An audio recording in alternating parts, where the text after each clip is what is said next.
Morning everybody, it's about 7:30 Saturday morning. This is day 16 I think of our trip and we are heading south. I hope by tonight we are going to be well south of the Arctic Circle. So join us, see how we get on.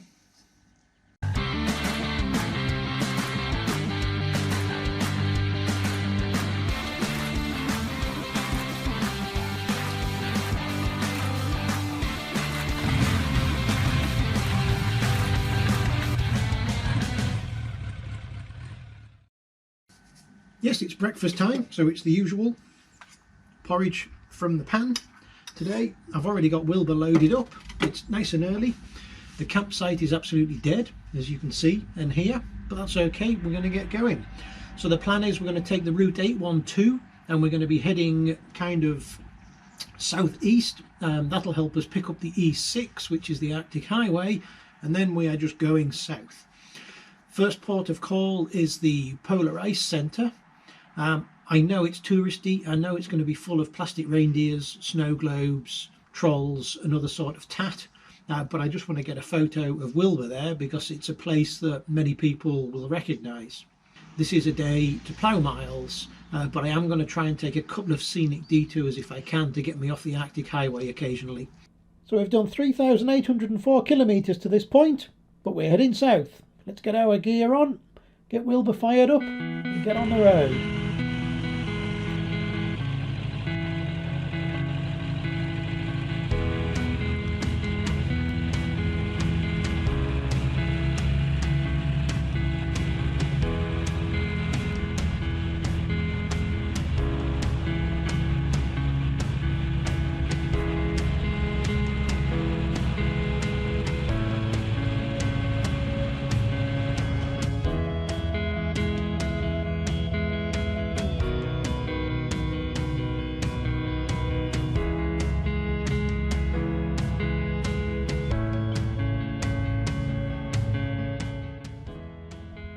Well, I thought I can't just plough through Norway without stopping at least at one of the cultural landscape installations, and seeing as I was riding past this one, this is on the 812 and this is Protractus by Christian Gudmundsson, and I'm not sure what it's supposed to symbolise, but obviously it's a protractor, and we thought we'd stop and have a look. It's, I don't know, 9 o'clock Saturday morning. As you see, this 812 road is amazing, the scenery is amazing, there's almost no traffic on it.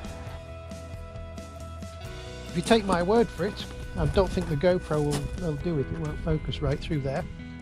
The small island just to the right of the fishing boat, the centre of that hole lines up with the point on the end of that island. It probably means something, or there's some significance to it, but I don't know what it is. Anyway, have a look on the internet, Protractus. The rest of this route running up to the Arctic Highway was an absolute treat. We just had to dodge the sheep, just like the Dales. But we had the roads to ourselves.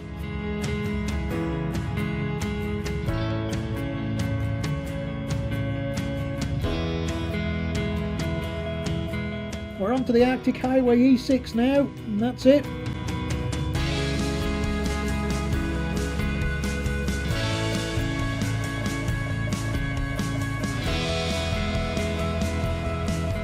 There's some decent scenery, it's just not an inspiring road at all. But here we are, the Polar Circle Centre.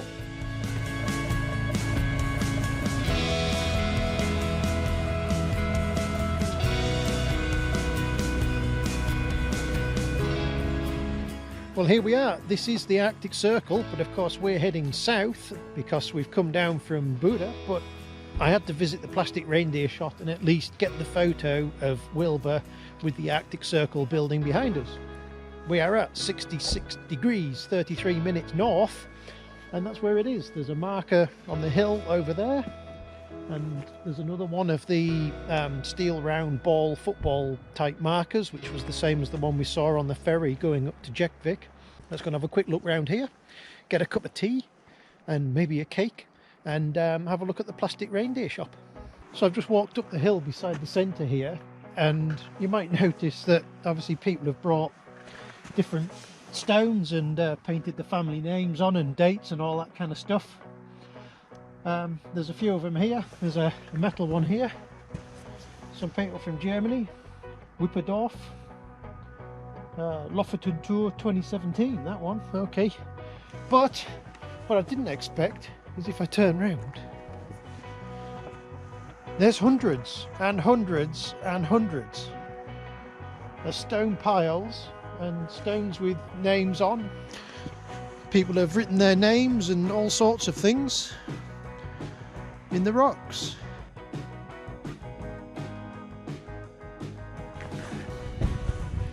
Well, I just didn't expect to see this.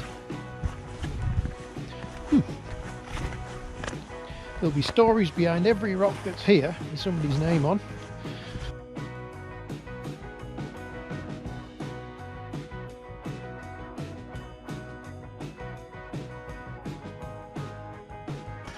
Here's the other one.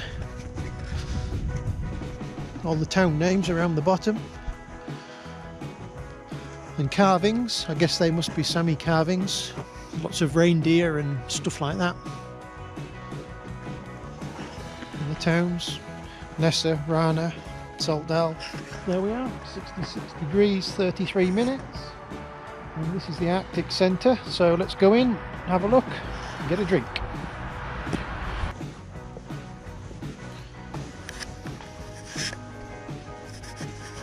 (2020) of course. Oh, there's the centre in the snow. Well, I guess I knew what to expect. Stuffed animals, and the amount of tourist tat in here was simply outstanding. There's trolls and plates and snow globes and all sorts of rubbish. There was even an Arctic Circle selfie stick, if that's your thing.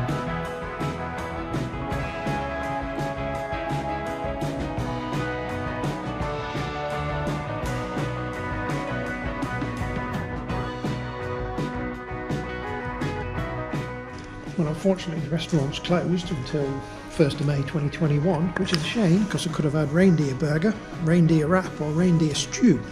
But anyway, I'm going to have to make do with reindeer jerky and a waffle and a coffee.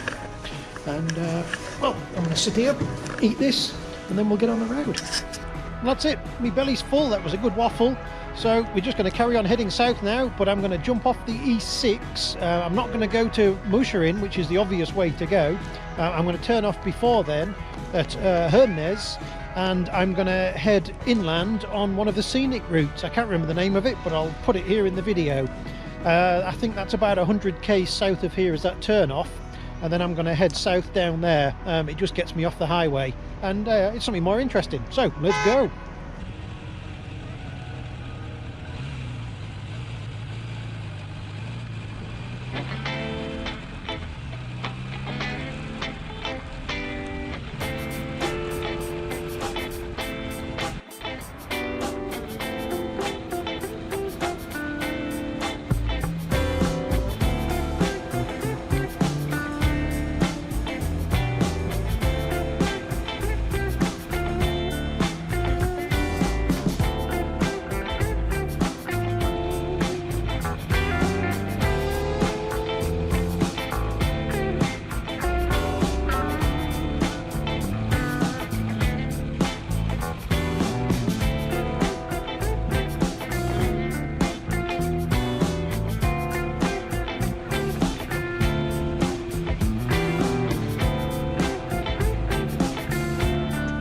Well, this looked like a pretty decent spot for lunch. I was just riding along this road. So this is the 806 and it runs parallel to the E6. This road, it is under repair. There's quite a few areas where it's like that gravel stuff they haven't tarred over the top. So it's a bit sketchy in places. This is just an example of one of the roadwork sections. Wilbur's only parked there. Our picnic spot. And this is what you get. You get big drops in the road surface, which aren't fun, and all this loose gravel. And you don't want to be hitting that at any sort of speed at all. So, yep, this is going to be a bit slower, this road, but that's okay. You ride to the conditions and look around at the scenery. That's what this is about. So lunch today consists of, we've got cracker breads with our chicken sweet corn Mary Rose sauce thing there. We've got potato chips, we've got an apple, We've got reindeer jerky, and I might have a bit of chocky too. So that's not a bad lunch. Anyway, my belly's full of reindeer jerky. Wilbur's at his rest. Let's get on the road.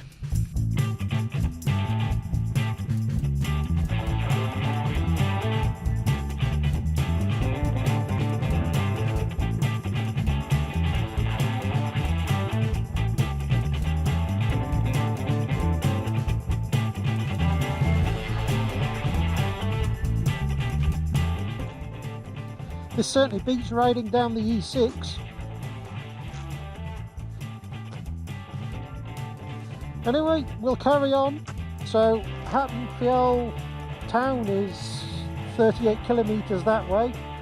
We'll turn right and then we'll head back to Trofors, and then we'll pick up the E6 again. So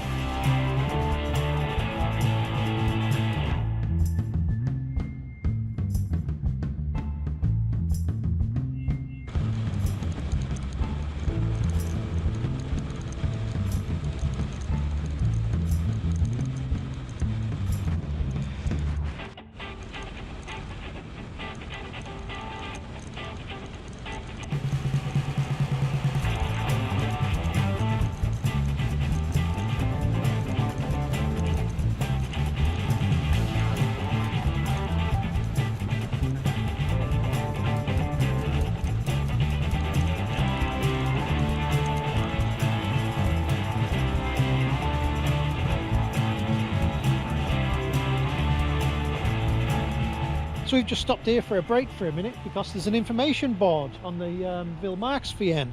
I didn't see one coming the other way. We're about 13 kilometres from Trofors now, and I can show you where that is on the map here. So if we have a look here, there's Trofors. So we're about where number 14 is there, I think. There is the mountain at Hatton that we never got to see because it was covered in cloud. Right at the top, right all the way up there, is Mo i Rana, and you can see the road that we came down. So as far as the road goes, the top half of it, the road conditions are pretty bad. The scenery was very good, I enjoyed that, but you've got to spend so much time looking at the road, you can't get the most out of the scenery. The last 30 or 40k where it's all been resurfaced is much better. The road is wider and it's in better condition. Villmarksveien, I think we'll probably discuss this when I get back onto the E6. Villmarksveien so far, yeah, scenery great, road conditions in general very poor. So with that, it's off to Trofors, straight down the E6, and we had a quick stop in Namskogan on the way to pick up some stuff for tea.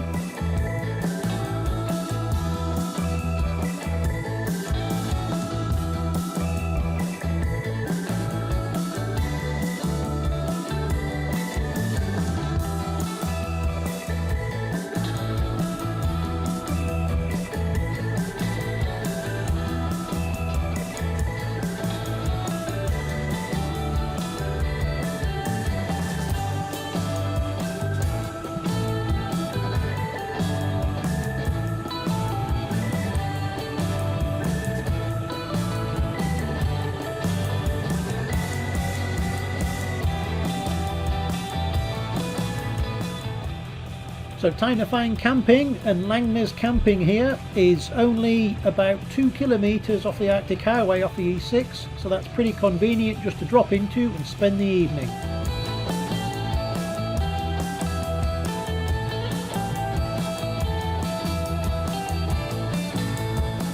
So we're only, I don't know, 2 or 3k off the E6, that's okay, and pretty much got the place to myself. I think there's 2 or 3 people in the huts up there and in those caravans. The river's just down there. We'll have a walk down there later to the beach and stuff when we get set up, but this will do us. So it's the usual routine: get the tent out, get that set up with a bed and everything else, and then we can turn our attentions to Wilbur, do all our checks and our servicing on Wilbur so he's ready for the morning. But it's okay, nothing major today. Oil the chain, check engine and gearbox oil and such like. Buy some more oil tomorrow. So there's the camping, and we've got the river. We're going to have a look at the river after tea, and we are camped here in this area here, but as with most of the others, it's pretty quiet. I think most of the cabins are empty. Yeah, not a bad camping spot. This is the best time of the day. Tents up, bikes serviced, tea's cooked, and we've got a nice beer to go with it. Dahl's Pills from Trondheim tonight, so another local one. So cheers. Here's the beach, and it's actually made out of sand. And here's the river, and I'm going to sit here on the banks, and the sun has kind of already set, so I'm too late for that, and just chill out for a little bit. Now we're down on the beach. First thing, Villmarksveien. What do we think about that as a road? Well, the scenery was very good. The last 40 kilometres or so, and coming down through the forests and going around the mountain and things, it's a shame we couldn't see the top of Hellfell. But anyway, can't change the weather. So the scenery was pretty good. I think we're going to give that, I want to say, a 7 out of 10 for scenery, because I think we have seen better. I think we've definitely seen better. But the elephant in the room, if you're on a motorcycle, is the road condition. And it was terrible in places, like really bad. So as far as the road condition goes, like even compared to English roads, it was bad in places. The last half of it redeemed it somewhat, the last 40 kilometres. So I'm afraid it's got to be, for the road condition, I'm going to say a 4 out of 10. So a 4 and a 7, that's looking good. 5.5, I'm going to round it up, 6 out of 10. It's a 6 out of 10. That's it. That's our score for that road. 2 roads left to go. Peer Gynt and the Rondal. Rondal tomorrow, Peer Gynt the day after. So join us next time when we're invaded by a madman. I love rock and roll music, and I love women. We go through some of the worst weather we've seen. We end up in hell, literally. We see rivers running down the road, and the rain was so bad you could hardly see. But the scenery got better, and the weather picked up as the day went on, and we rode the 705 from Hell to Brecon. And what a great road that turned out to be. And finally, we end up staying in a troll hut for the evening. Great fun. All that and more next time on Wilbur's Arctic Adventure.